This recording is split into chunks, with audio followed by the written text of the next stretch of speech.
something wrong with society, another media casualty. Well, here's a dose of reality in the small town mentality. Welcome to Small Town Mentality Podcast. I'm your host, Ben. Randy is here. Hello, All right. Randy is here live in studio. We've got the microphones, and they're new microphones, and it's ASMR Yeah, because they're getting a massage down the hallway, and they've got true. a sign that says "Be quiet."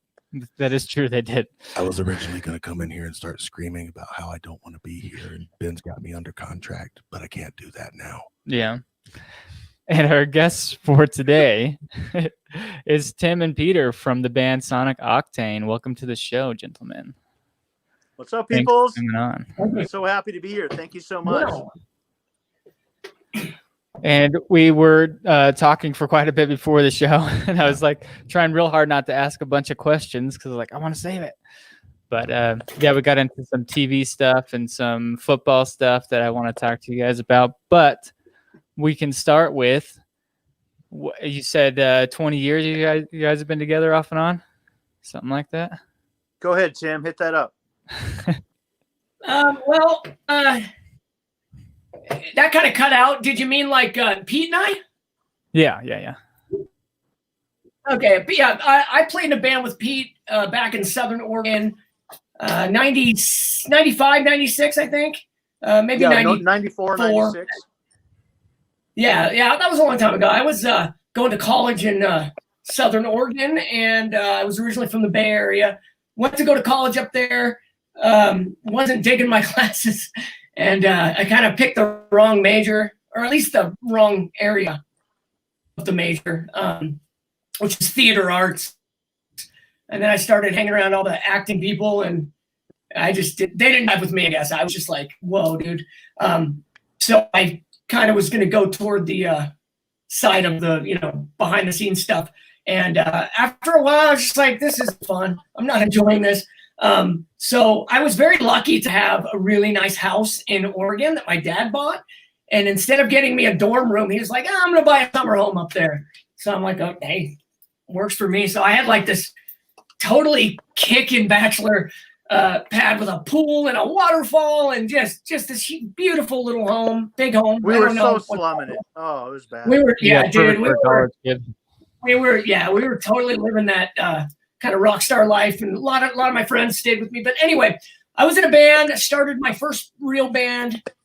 Met this guy, and then after we were in the band for a little bit, we brought Pete in as the bass player, and ever since. And then after that band, we went and we started a side project that was a little less metal, because at the time, Nirvana and Pearl Jam just became big, and no labels wanted to touch us.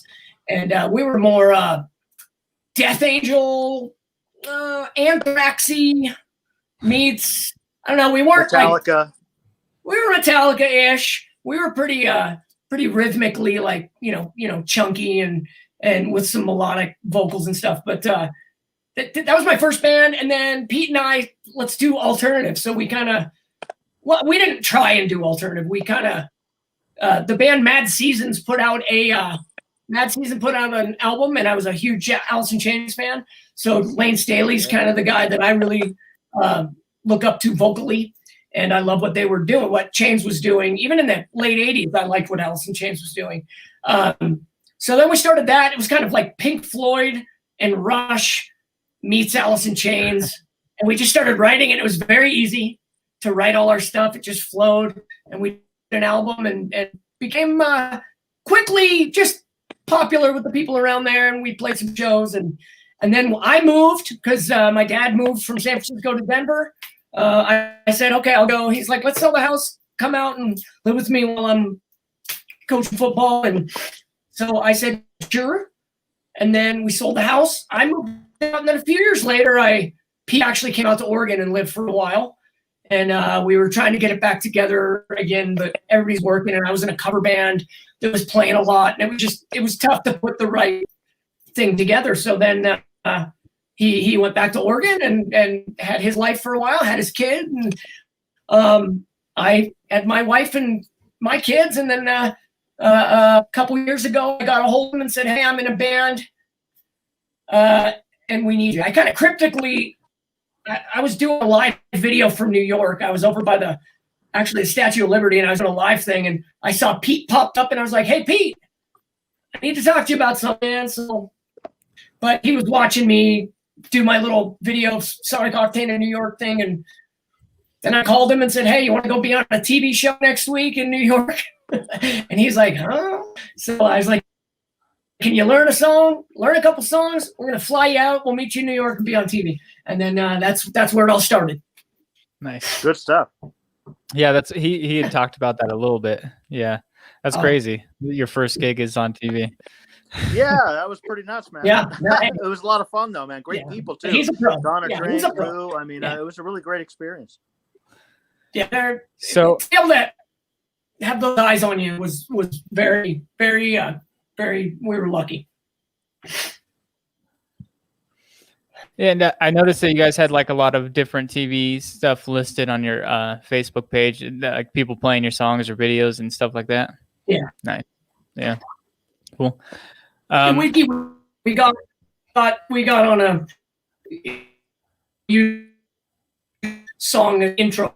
As the song starts, and strangely enough, they're using the acoustic version that we played on that TV show. So they took that audio because they thought the original song on, that our original release would have been a little heavy for what they were looking for. So we kind of tweaked the audio on the version we did on the TV show, which just was us four, and our drummer was on one of those little Cajun or cajon, whatever you want to call it, little boxes, and there you go. Now it's on that TV show, and we're getting a lot of streams that way, so that's cool. Nice.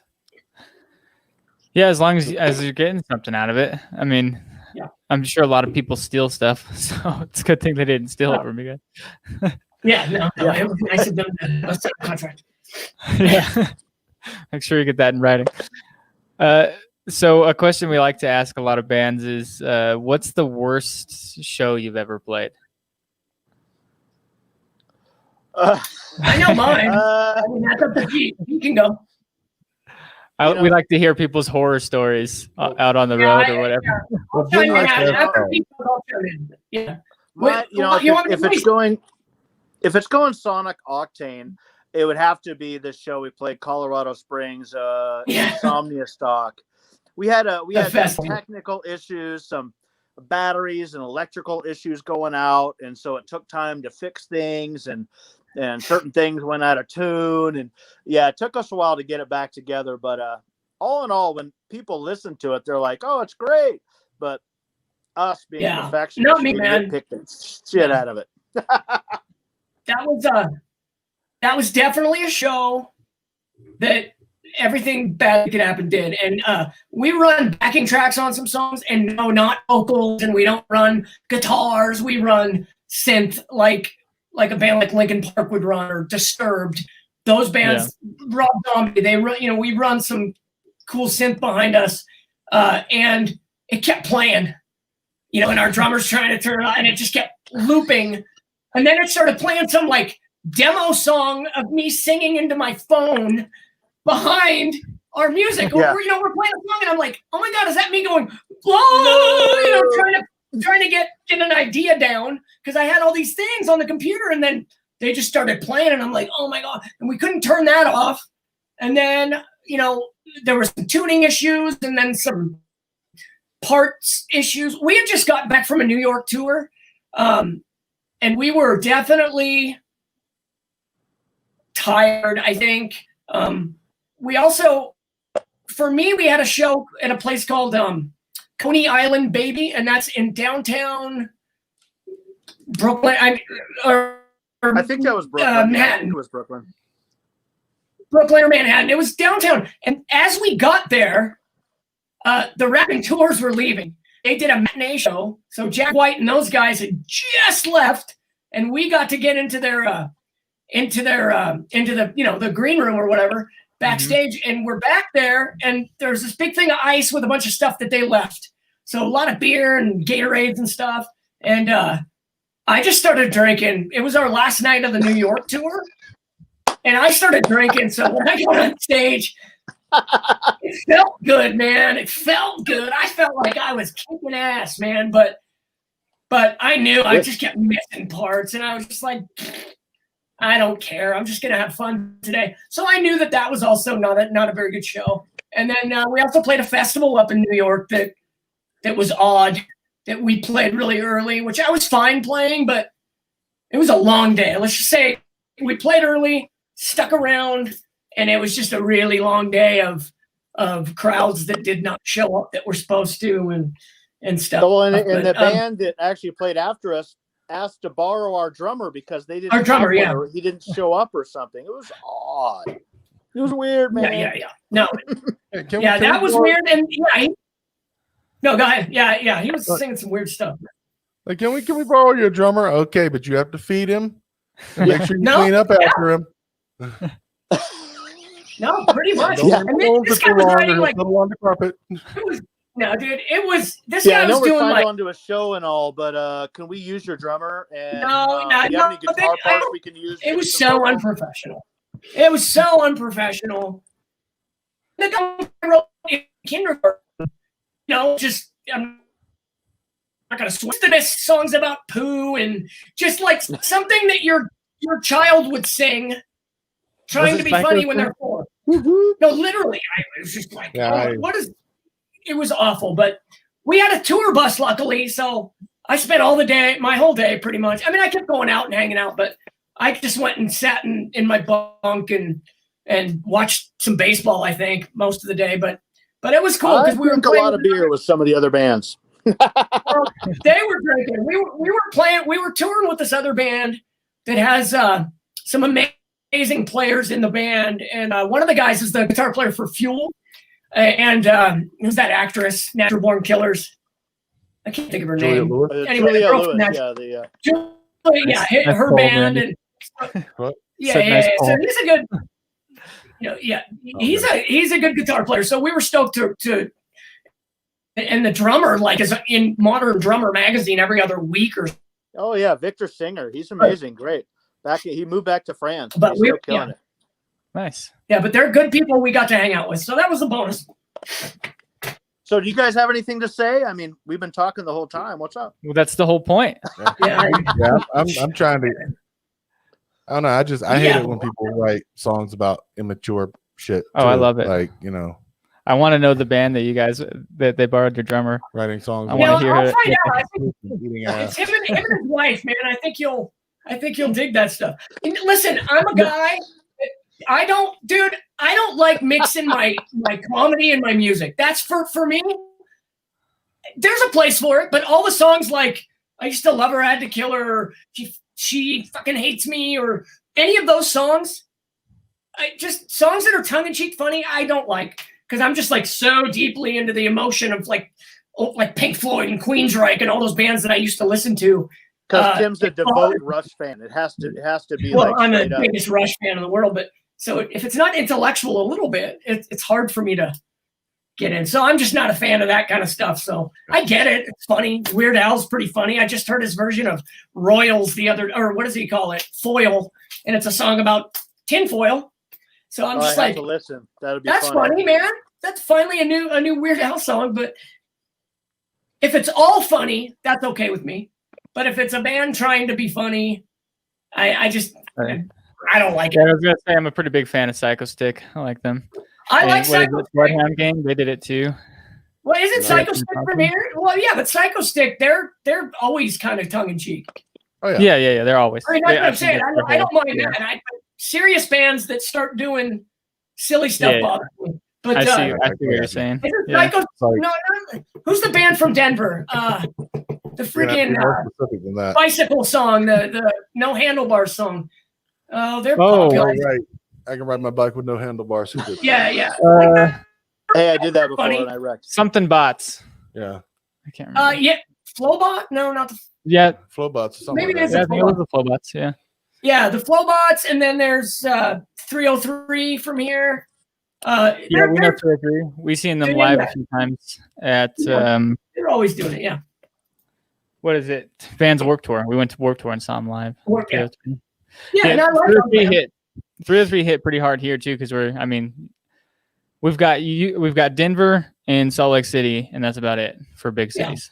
Hey, you're in a great area there, man. It's so pretty where you're at, by the way. I've Yeah. traveled. Me and Tim have actually traveled through there a few times years ago and even recently. It's just it's a great route when you're driving.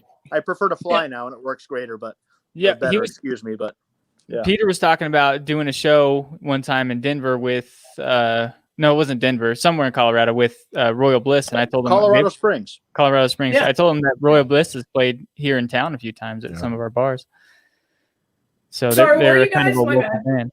We're right on the edge of Utah. We're in Wyoming, but right on the edge, like 90 miles from Salt Lake. Yeah. Okay, so cool. No, that's gorgeous. Yeah, Royal Bliss. Those guys are really cool. You know, my Royal Bliss story was this. I was in Vegas, and I just went to Vamped one night. It might have been a weekend night. We were talking to we were just having a kind of a Sonic business meeting, and Royal Bliss was playing. They were headlining, and there was a band opening for them. And there was about maybe 50 people in there. It wasn't packed. And I'm watching this band that opened up for them, and I'm just like, man, these guys are going to be big. I've never heard of them, but these guys they're young, and they're kind of doing that classic rock thing that just Rival Sons and the Struts and bands like that, kind of that style, but they were really powerful. And then they did a cover, and I was like, and then literally 6 months later, I'm listening to Eddie Trunk on XM radio, and he interviews this band, and they were literally in Omaha at the arena there opening for Deep Purple. And that was Joyous Wolf, if you've ever heard of them. They're just like, I was blown away.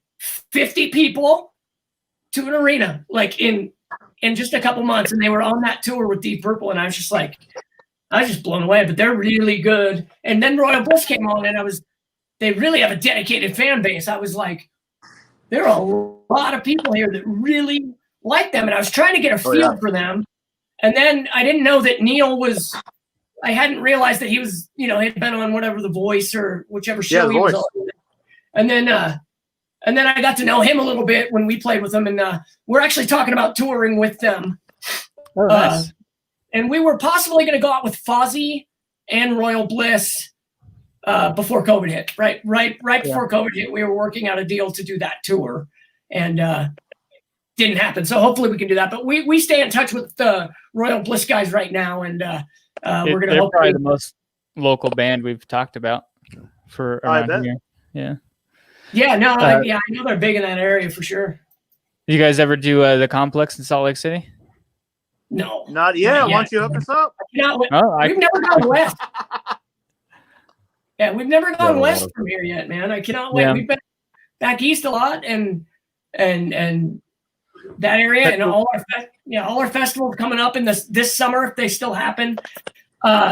They're all Massachusetts and Vermont. Well, besides Vegas, we've done Vegas, but no, we done. Yeah, that's true. I'm sorry, we've done Vegas a few times. So the Vegas, Complex is where we go to all our concerts. We went and saw Good Charlotte and Amity Affliction, Census Fail, all those guys over there. Yeah.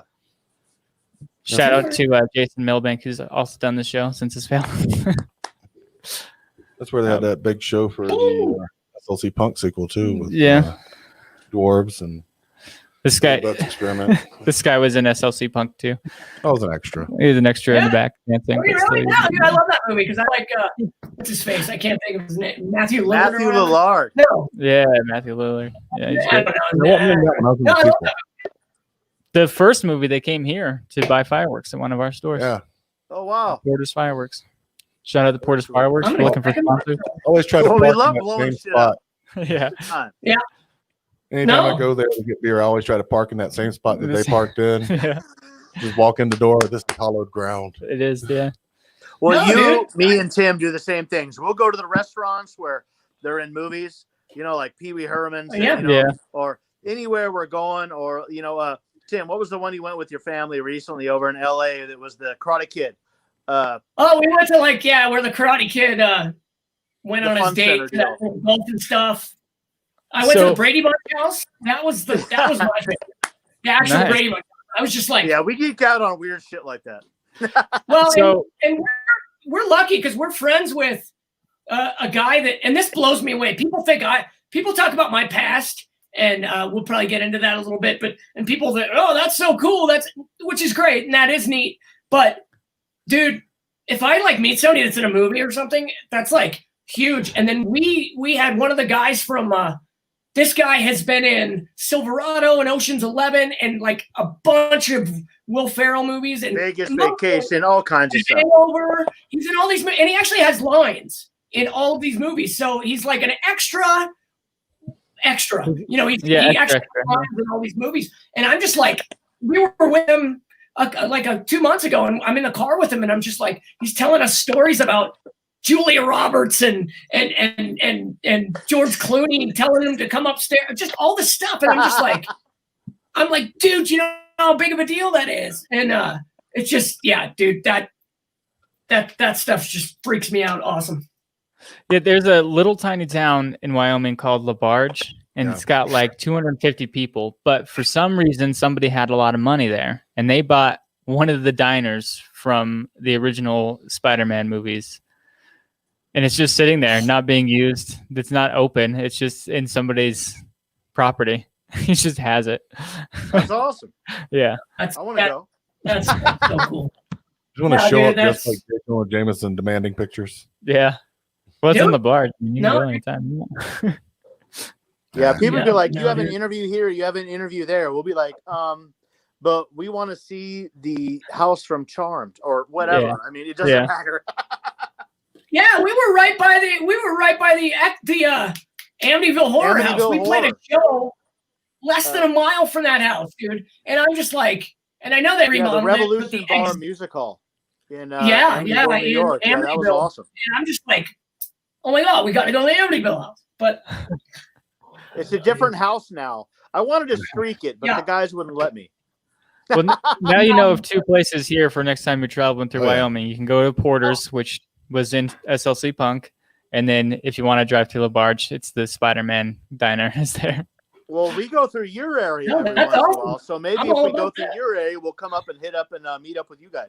Yeah, perfect. You can come into the studio. We'll do this from here. Oh yeah, absolutely. Great. I'm down. Or fuck the podcast. If COVID's over by then, we'll just go out and tear it up. Yeah. Right? Hey, we'll breathe on each other just for fun. Yeah. Just fucking rage. Yeah. That's going to be some kind of weird new, like a new kink for people is just breathing on each other. Yeah. Oh my God, you're right. It's going to be the new kink. Hey, just breathe on me. Shh. Don't tell anybody. Wait, do you have asthma? Yeah. That's even better because you'll. Don't do that, man.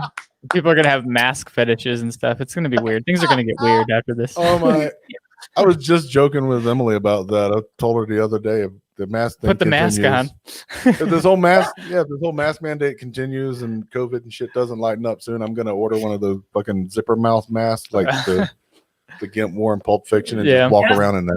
So I'm drawing a blank, but what's the Mortal Kombat?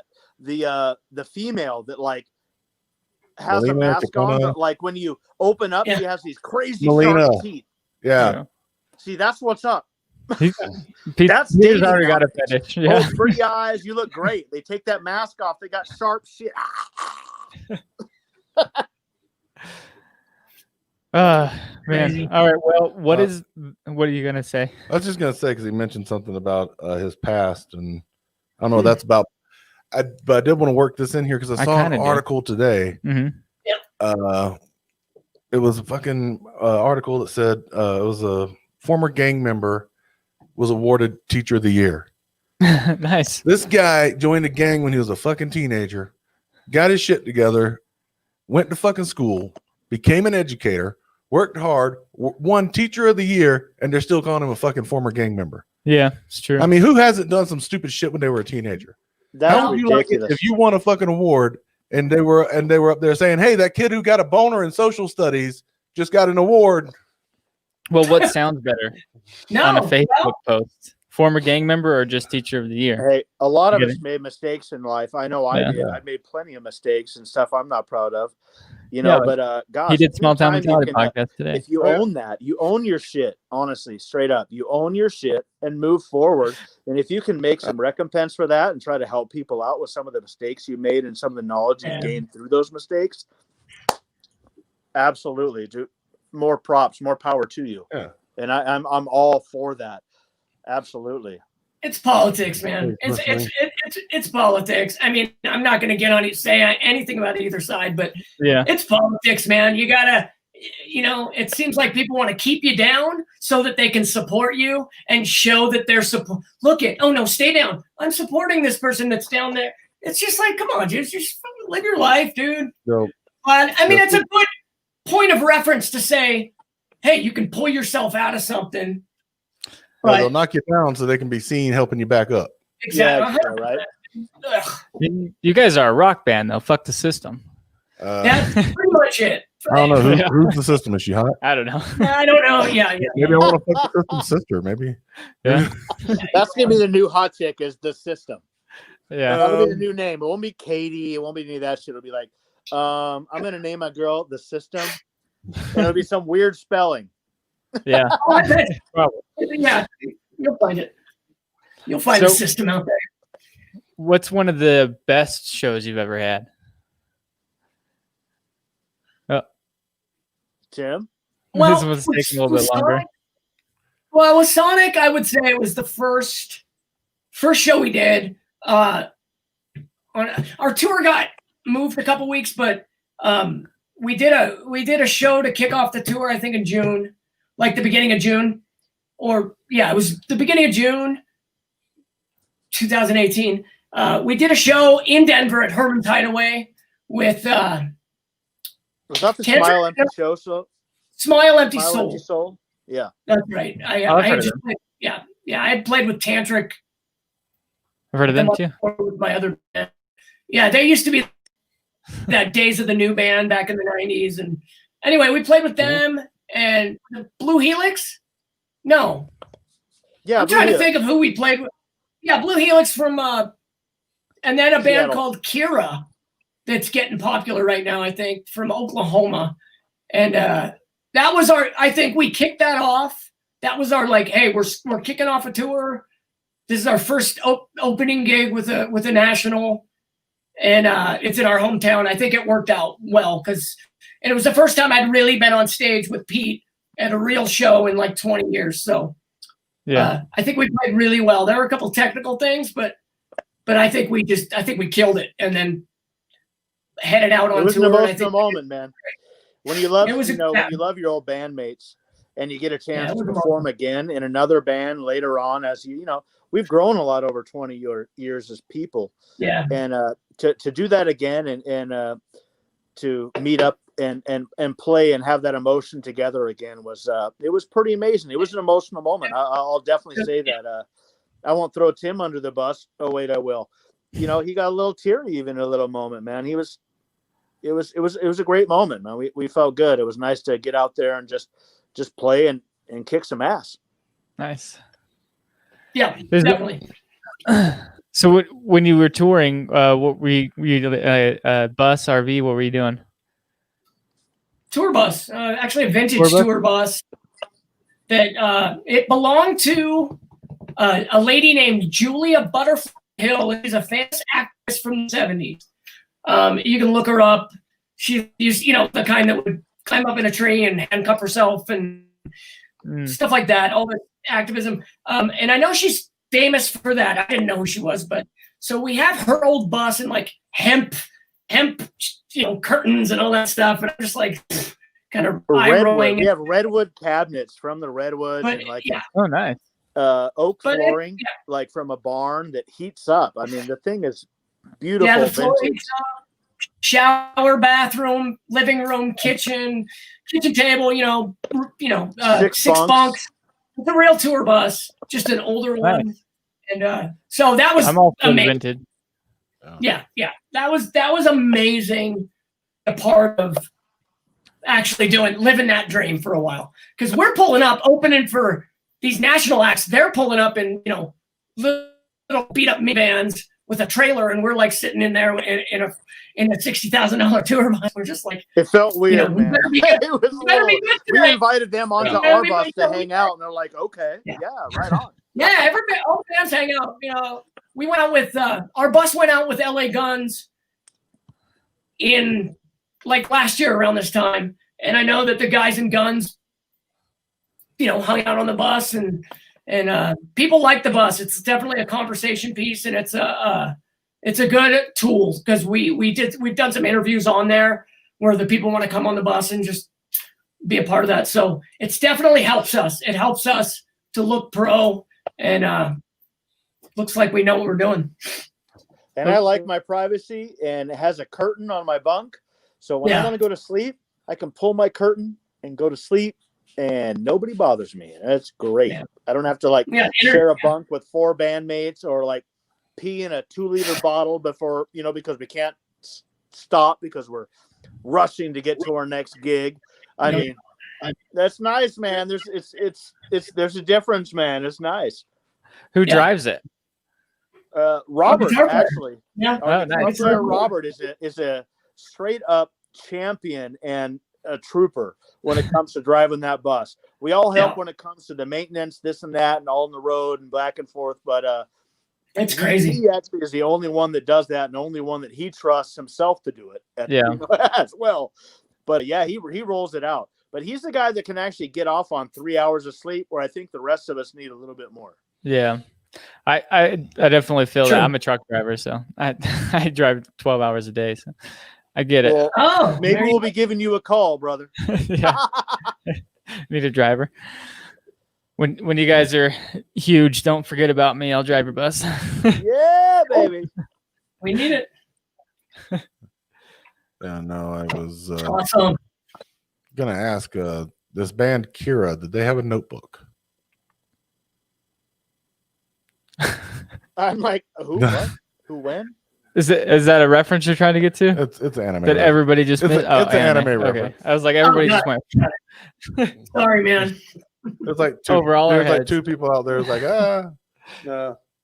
See, I was worried I was gonna say some stupid shit because I'm just dog ass fucking tired, boy. I mean, yeah, this fucking opposite shifts, sharing one car, it's killing me. So what have you guys been doing this last year to hold on. I remember my question now. Okay. I did have a question I wanted to ask. Sure. We got the best, we got the worst. What's the weirdest show you've ever played? The weirdest show was we played a hookah bar. Nice. In Vegas, and we were working with a manager, and he was doing his best. He just wasn't experienced. So we played one show one night at this Club Elixir, cool stage. It was fun, great night. And then the next night we played this hookah lounge, and as we get in there and we start turning the amps on, they were asking us to turn it down, and it wasn't even that loud. We're just turn it down. We're a rock band about to play a freaking show, and we're checking levels and stuff. And the sound guy didn't, he just hangs a microphone in front of all of us. I'm like, dude, Mike the kick, man. And then I start miking for the guy, and I'm like, this is trippy. And then there's people sitting in these weird seats with these big old, doing their shit. And I'm just I have asthma a little bit, not but smoking, dude. So I'm just what is going on here? So that was really a weird time. We were staying at a B&B or whatever, Airbnb, whatever. Awesome, with total rock star with a pool, and it was Vegas, so it was cold. I forget the time of year, but it's probably December. Actually, I think it was actually probably a year ago, 2 years ago, probably this week is when we played. Very close to that, yeah, I would imagine. Yeah. For me, that was the weirdest show next to the festival that we played, where the band after us, used our drummer and sang about poo and Bud and the Humpties. I don't know what they were called, but it was ridiculous. Yeah, it was just really bad. But yeah, that's the weirdest for me. I still want to check that band out for some reason. I just instantly get an image. When you talk about playing a hookah bar, I just get an image of somebody, you're playing and somebody holds up their lighter, but it just turns out they were lighting the hookah.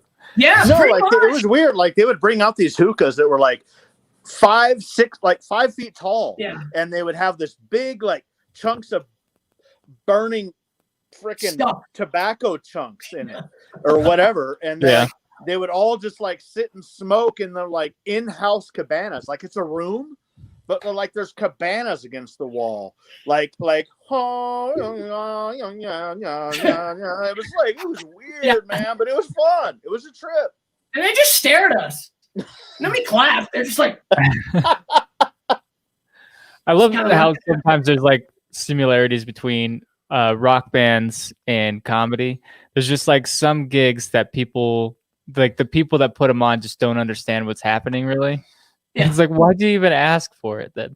No, yeah, we've been involved in a few of those, but yeah, I welcome it. I think it's fun. I mean, I want to play stadiums and arenas and full theaters. Of course I do, but I like to connect with people and have a good time and have an experience that was cool. You know, I just like to get out and play. So I'm good, man. I don't have too many expectations anymore. I don't think much could happen. You know, I've played in a strip club once a long time ago and just things like that where the girls are dancing, and I've done a couple weird things, but yeah, hookah thing, man.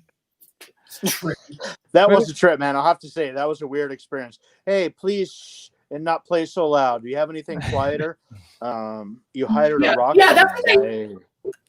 Yeah, dude, I had to start playing like freaking Bon Jovi Wanted Dead or Alive on my acoustic to appease the people. Remember that? I was just like, okay. I was in the band a week. We went and we did the New York deal with Donna Drake. I was in the band for 2 days before that. We came back. We rehearsed for 1 week in Denver and then flew to Vegas and did those few shows and our video release or whatever the hell it was. And we're like sitting there on the stage. We're like, can you like play something quieter? And you're looking at me like, and I'm like, I don't even know all of your music yet. Yeah. You know? Yeah. I remember. So we pulled up some different things and just kind of tried to play it out. But man, that was a trip. Yeah. We just jammed, I think, a little bit too. A little bit.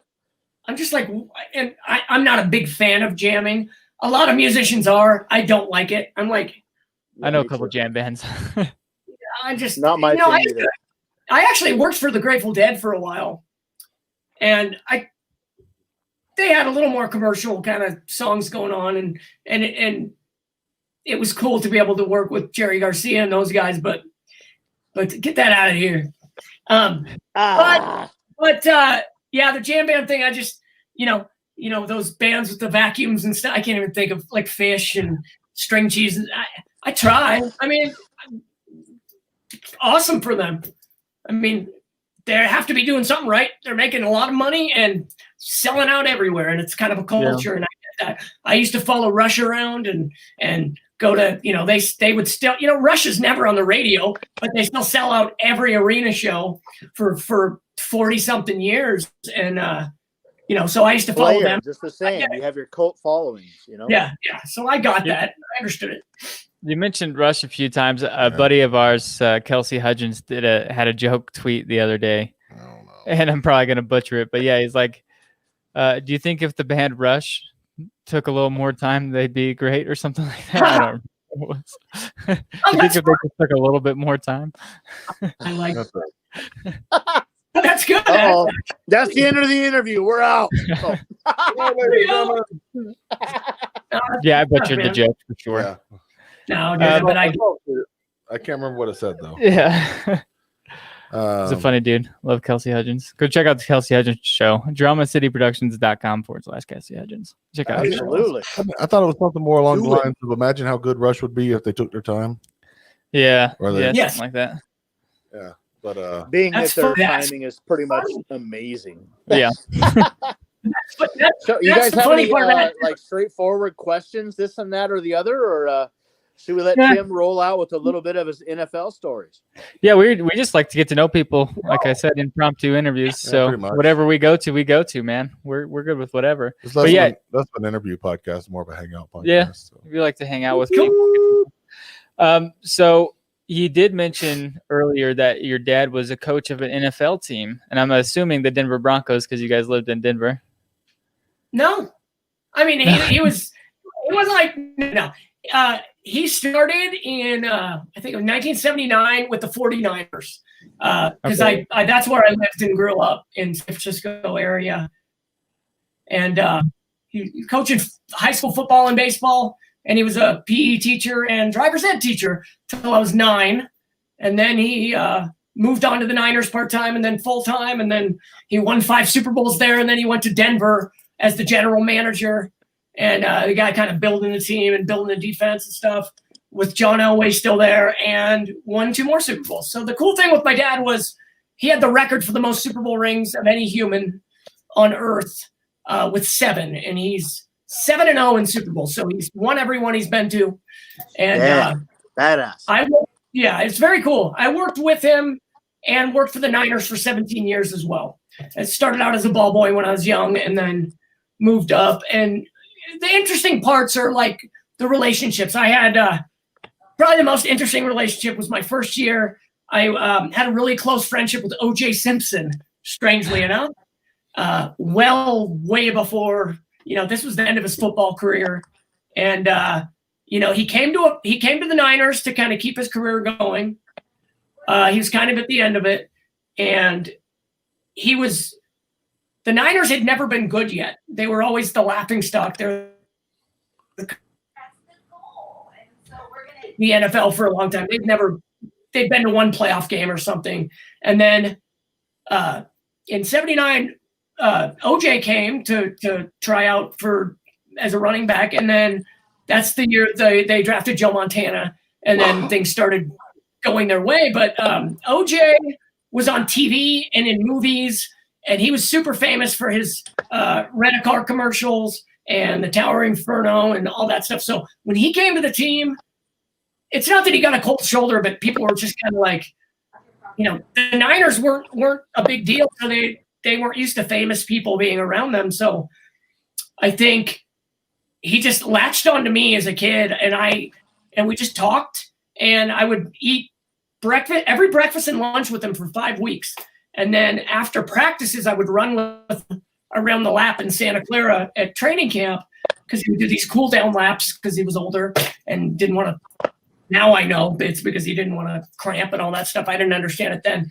But so we just became close that way. And I was just like his little brother or a kid to him. Now, people didn't know this, but he had a daughter that died right at that time. Right before that, like the year before that, he had a 2-year-old daughter that drowned in a pool.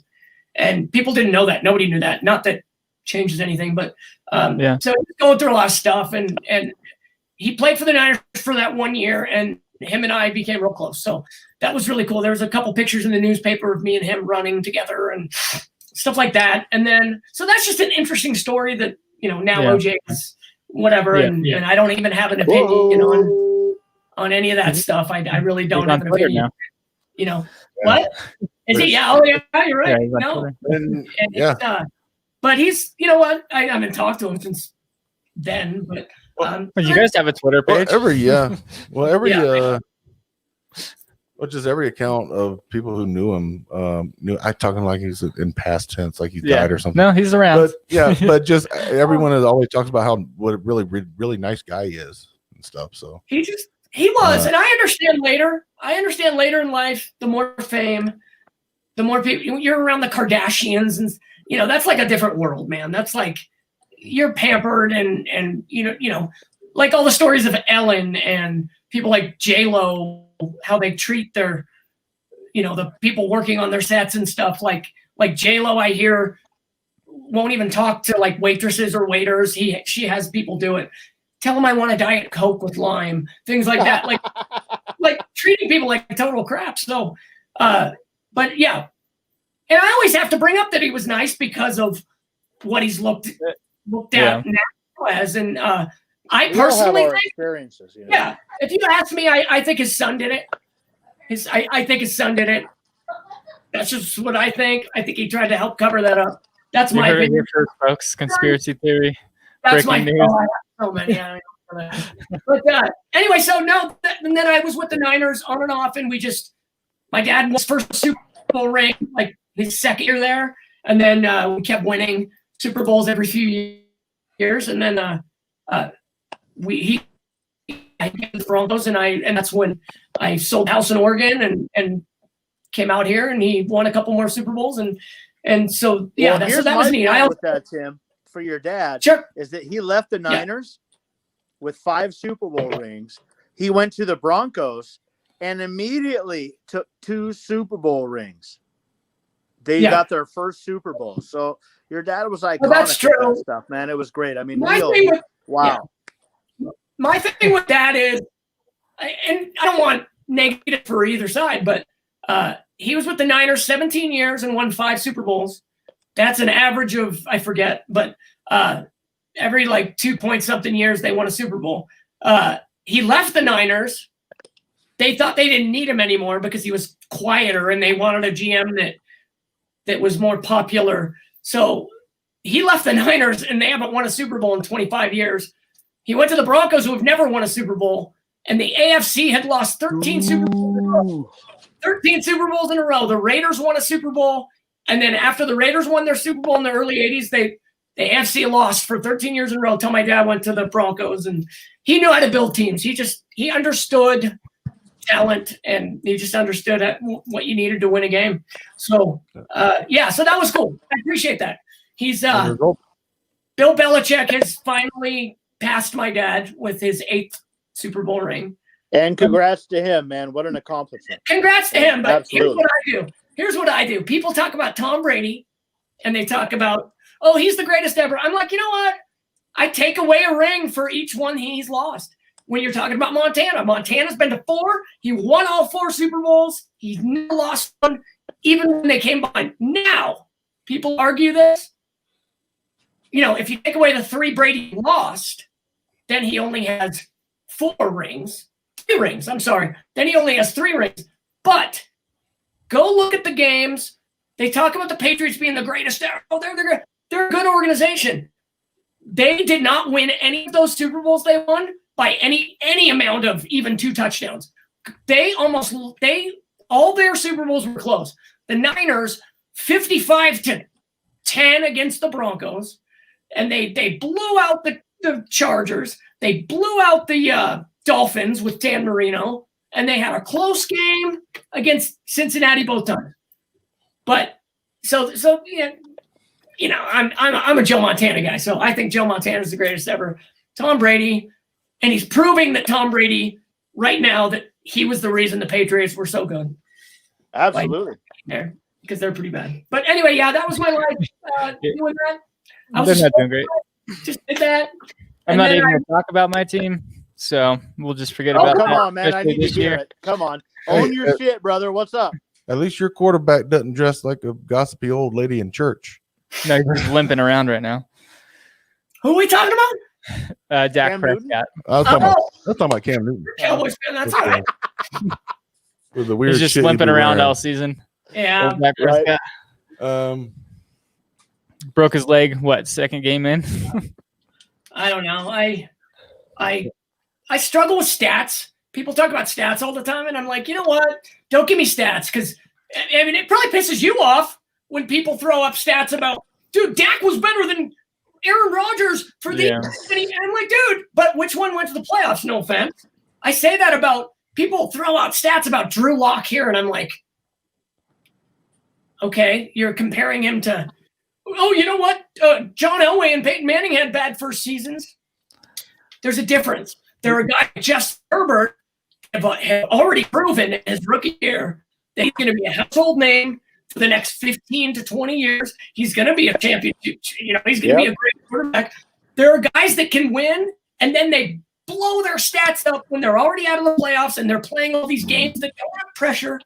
But if you're not playing the exact same games on the exact same day against the exact same defense under the exact same conditions and health level, stats are stupid. Dan Marino had great stats, but he would trade every stat for one ring. I guarantee I agree with that. Yeah, one Super Bowl ring, and I don't care about any of those stats. So they deserved it.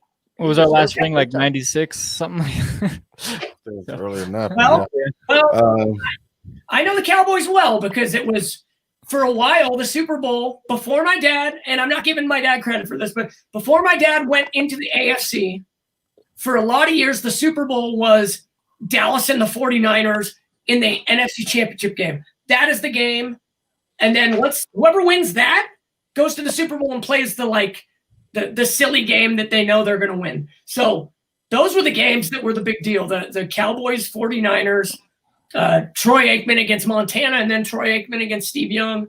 Those were probably some of the best playoff games in history. And since then, the Niners won. Then Dallas won the next year again, and then neither of them have won a Super Bowl since. So hearing Aikman doing the announcements now, he sounds like he has some like resentment towards the Cowboys sometimes when he's talking about them. I'm the only one that can defend him, if you don't mind. Can I? Yeah, go ahead.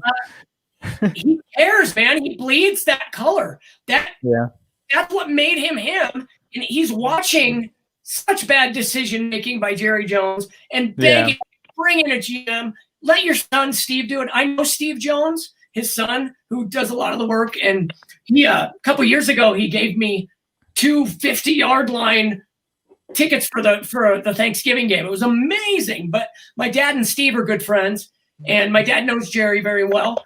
And just let somebody else do the work. The Broncos are awful because John Elway's our GM, and nobody wants to get rid of him. Everybody's like, oh, but he's John Elway. Dude, statistically, he's the worst at evaluating quarterbacks. We've had 9 quarterbacks since the Super Bowl that we won in 2015. And he's awful, but people don't want to say that because it's like nepotism. It's like, oh, I fire my kid, but he just makes really bad decisions. And so you're in a tough spot, just like the Broncos, where you have the owner involved in the football part, and that's not what it should be. That's how Jerry Jones is for sure. Pat Bowlen brought in my dad to run the team, and he's like, I'll give you guys the money, but and he stays out of it. And Eddie DeBartolo in San Francisco did the same thing. My dad's last 8 years there gave my dad all the, here, you're the president, you're the assistant head coach. You do everything. Let me know what you're going to need to pay for, kind of a thing. But it's getting ridiculous now with the amount of money people are signing for. And even like Dak, no offense, but I want my 40 million. Do something, dude. Don't lose a Thanksgiving game every year at home. Don't do that. Yeah. That's more important to me than a playoff game for Dallas. You don't lose on Thanksgiving, especially to the Redskins or whatever they're called now. Football team. Yeah, the football team, excuse me. Or we talked about that earlier. We did. anything. But protect your house and win important games. Stats don't matter. And I don't know what Zeke's doing. I'm trying to say, dude, you're declining yards per game. Yeah, fumbling a lot. By a lot, and he could be so good. I was dreaming that that's why I said I didn't want to talk about the Cowboys. wait, what's the guy's name real quick? Kellen Moore. I was really hoping that he stayed healthy and ended up being your quarterback, just because what he did at Boise, man. The dude was smart football guy, but I think you have the right head coach. Don't give up on the head coach. It's not the head coach's fault. So I'll say this, guys. How At least often he's not do you clapping find all the time. musicians that actually love sports? We're like a unique crew right here. Yeah. We actually, like me and Tim, we're into it. Like we love our sports. Yeah. You guys should write the new song for the NFL. I agree. I'm not a cute 18-year-old Latino girl, so I don't think they're gonna want me. But I could try. Yeah. You're such a cute Latino. Well,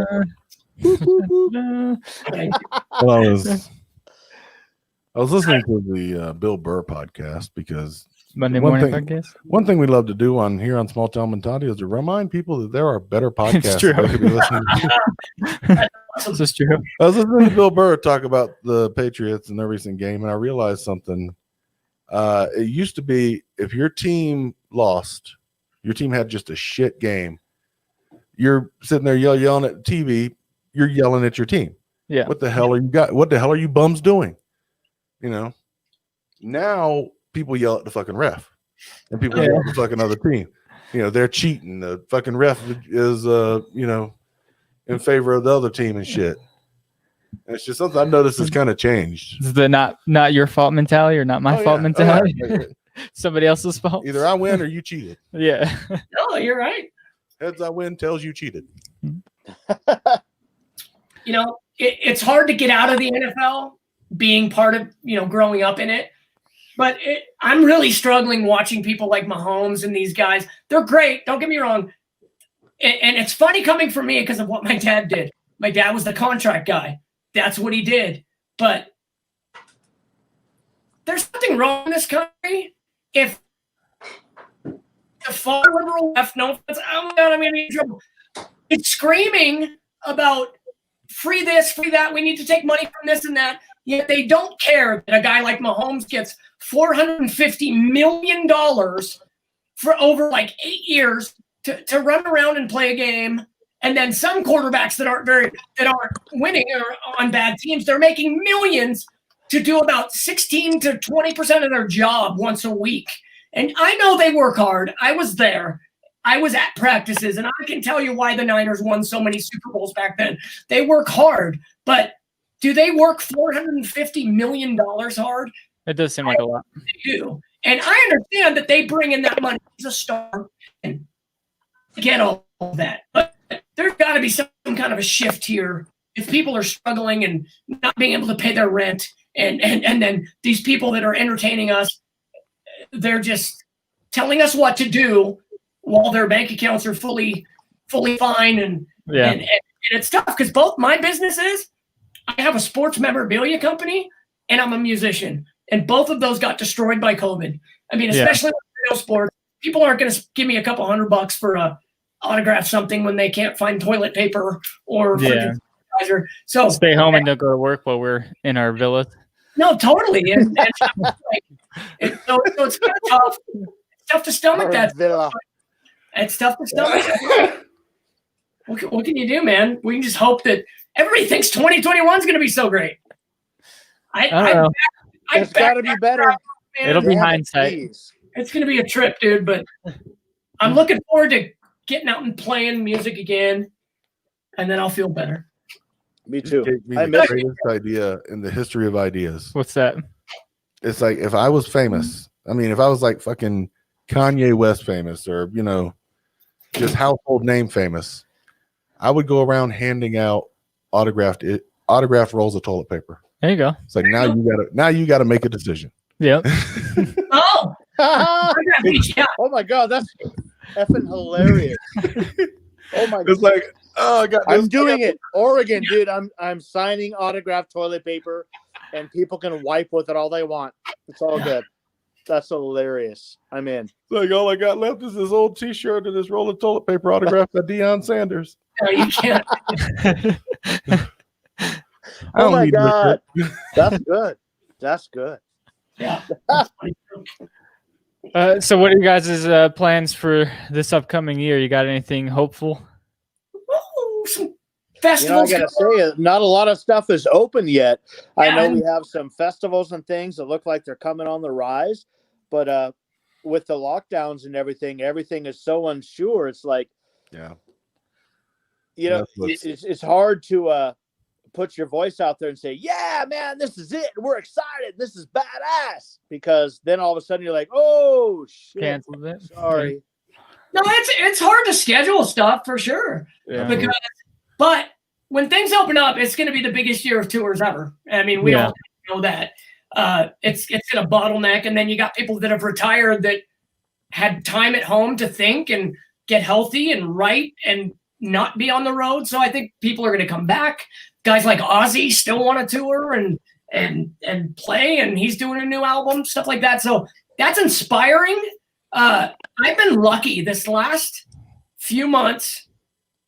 Before this last month, I was playing a lot. I'm in a couple tribute bands, so which is great because it gets me on stage and it gets me doing stuff. And I'm doing a Jane's Addiction one and an Offspring one.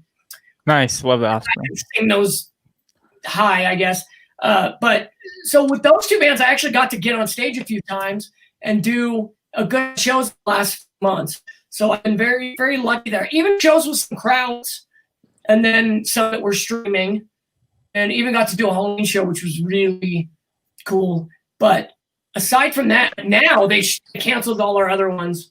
Everything shut down. But I mean, we have things scheduled for July, some stuff in June, and we're supposed to do a radio travel and go to a couple of radio stations and do like an acoustic thing and promote the song and promote some stuff. But we can only hope that those happen. We'll see what's going on with the vaccine. Peter, can you learn a song in 2 days? Yeah. What's that? So can you learn a song in 2 days? Oh, absolutely. I've already proven that. Yeah, we'll hope so. What do you guys all have to plug? Where do you want people to find you? Well, Spotify right now. We got our first song on Spotify today. Today was our first release. Apple Music is also being added here pretty quick. I don't remember all the rest at this moment, but I think all of the basic ones, all of the streaming sites, and head to sonicoctane.com, and of course find us at on Facebook, Sonic Octane. And The Reckoning, our video is just being released. And so the song for The Reckoning is being released now, and we'll have another release in a couple months. But we're trying to push this one and get it to chart. And that's our goal. Our goal is to chart in the next 4 months, to get somewhere on Billboard that allows people to get under us and help support us and want us, kind of put us in demand and just hear us on the radio more often. And that's really it. So head to sonicoctane.com and our Facebook and our Twitter and our Instagram and all that stuff, and just support and play, man. Put us on your playlists on Spotify. Absolutely. Over and over. We will have this. We will have a Spotify playlist. We do have a Spotify playlist for all the bands we've had on the show and interviewed. So we will be putting a few of your songs on there, and we will be playing one at the end of the show. I'll talk to you guys about which one you'd want us to play. That's great. I'll add that to the audio version because YouTube would flag us if we put it on here. So it'll be audio only. So after the show, you guys stick around and listen to a song. We appreciate that 100%. And also, I got to plug, head to Amazon Prime and look up the TV show Little Cupid, which will have our song as the awesome intro song and the outro song at the end. And then we're also on Roku. You can go to the Roku channel, the UKW Media channel on Roku, and you can see a couple of our videos, I think, are on there. So we're on a couple really cool platforms right now. We could really use the streams.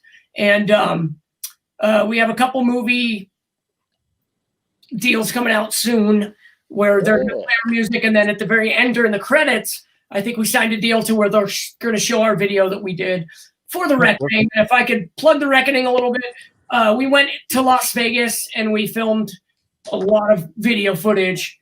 We went from out where the movie Casino filmed out in the desert there, those desert scenes where they were whacking people and, throwing them in the desert, and did some filming out there. And then we filmed on the top of Mandalay Bay, which was very weird to be able to do that because 20 years ago, you couldn't walk into a casino with like a camera or anything. Now they can't stop you because you have phones. But we got permission to film in this exclusive club called the I just lost it. Foundation Room. The Foundation Room. Thank you. It's at the top of Las Vegas, and when you walk in there are all these lockers, and it's because it's a members only, and it's all these famous people. So you walk in and Carlos Santana has a little locker, and he'll walk in and they'll give him his key. He'll open it and it's got his special whatever he likes, his whatever booze he likes. And Dan Aykroyd and all these famous people have their own lockers, which is really cool. So we got to film up there, and it was within a year of the massacre that happened there.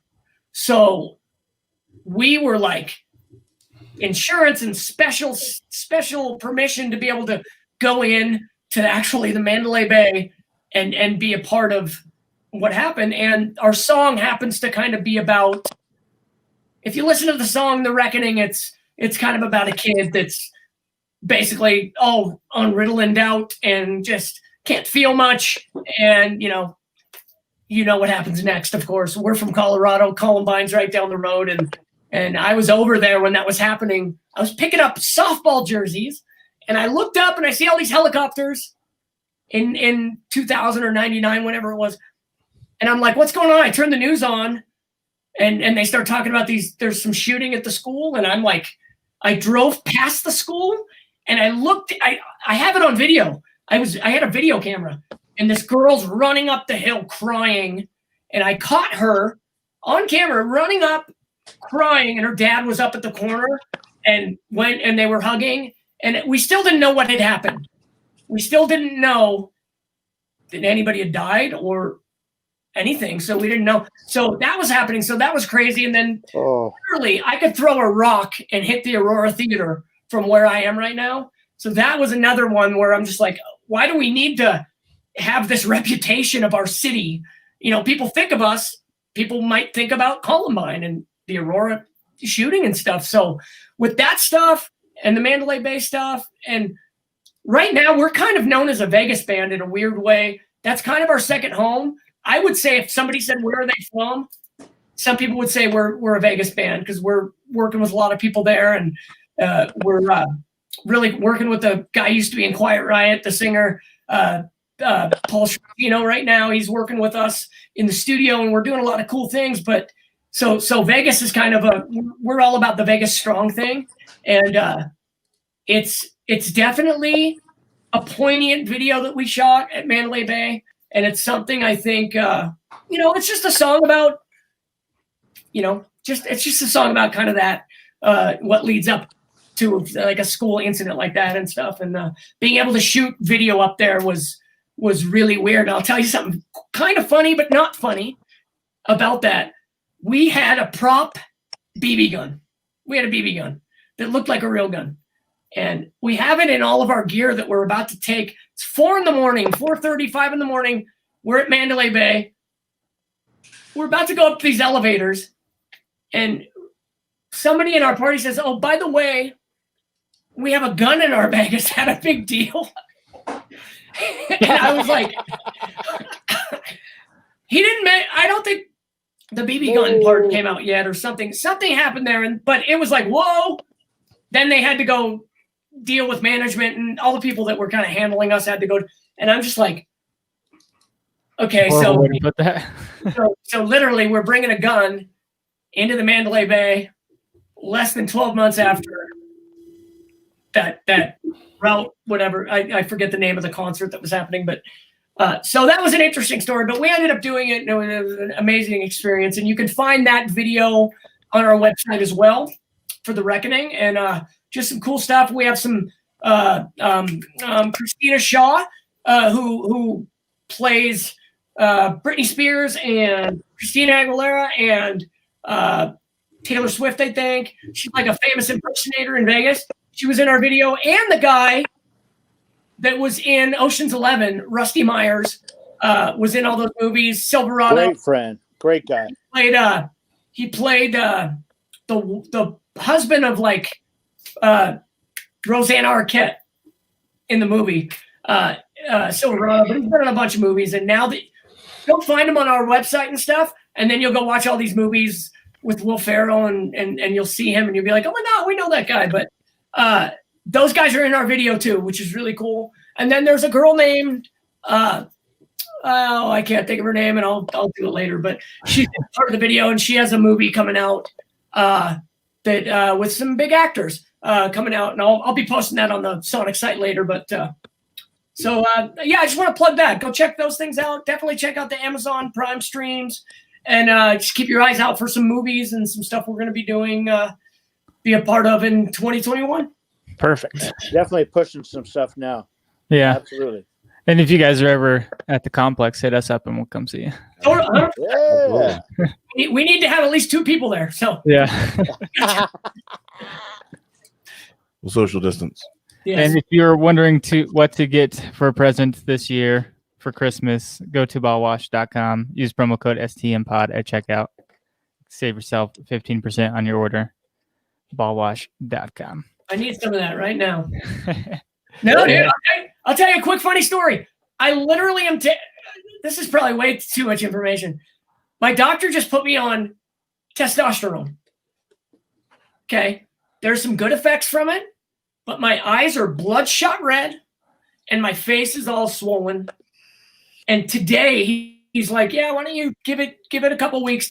Don't do it for a couple weeks, but I'm taking it. And then I'm like trying to at night, I don't even want to get into why. I'm just trying to wash myself and clean all that stuff off. So I think I'm going to order some ball wash there. And Perfect. Ball wash. Ballwash.com. segue.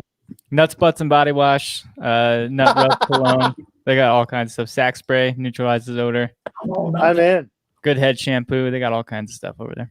Everything you head need to get the funk shampoo off your is junk. True that. But if you want to get the spunk on your junk, Yeah. try Spunk Lube. Go to spunklube.com. Use promo code SCMPod for 15%. And get that spunk on your junk. True that. Funk off your junk, spunk on your junk. Randy, where can people find you? Spunk and love. Nowhere, if I have my way, I'm just going to disappear. Just going to go off the grid. Until then, you can find me on Randy Garner Humor on Instagram, Rando Garner Humor on TikTok. That's right. I finally Back broke. on TikTok. Finally broke down and got Back new on the TikTok, tack. yeah. At Restless Native on Twitter, but I'm never on Twitter really. Yeah. So I tag him in everything. He I never will- says anything. I will go on Twitter just long enough to make smart ass comments Yeah. towards people, and then just get I right tagged back you off. guys on Twitter today also. I'm kind of on that same level there, brother. You can find me on Twitter and Instagram at Never Been Funny with one E. Yes, it is a pun because my name is Ben. DramaCityProductions.com. Check out all the shows on the network. Lots of great shows. Drama City Production Studios, downtown Evanston, Wyoming. Also, if you get a chance and you're here, go to a Witch's Vape Shop downtown Evanston, Wyoming. We love you, Holly. That's just a shout out because support local businesses. Are you saying Octane it's pod legal on in Wyoming? What? Are you saying it's legal in Wyoming? Vaping? I'm just playing. STM Pod on all things. You can find us everywhere. All right, all right. You can find them everywhere. All their links are going to be in both the podcast description and the YouTube video, so you'll be able to find these guys anywhere they can be found. All right. Well, I appreciate you guys coming on. It's a great show. So much. Thank you guys. And Man, absolutely appreciate loved it. all the Thank you stories. so much. yeah, definitely. Happy holidays to everyone. Hope everybody stays safe. I'm going to be driving through Wyoming on Monday, so Perfect. I am excited to be in a state that isn't so Busy? Utah, man. Utah. I'll just say this. I drove through Utah a couple months ago, and they weren't even wearing masks I was like, Nope. why are you guys with the mask? And the lady at the gas station was like, I don't even worry about it. I'm like, cool. Right on. Yeah, I'm Out in of Oregon. People are freaking out here. They're Yeah. freaking out. You're attached to Portland. But anyway, Yeah. hey, have All a right. good holidays, man. Have a wonderful time. Be safe. All right. God bless all. Be safe. See you guys next week. And until then, go fuck yourselves. And have fun.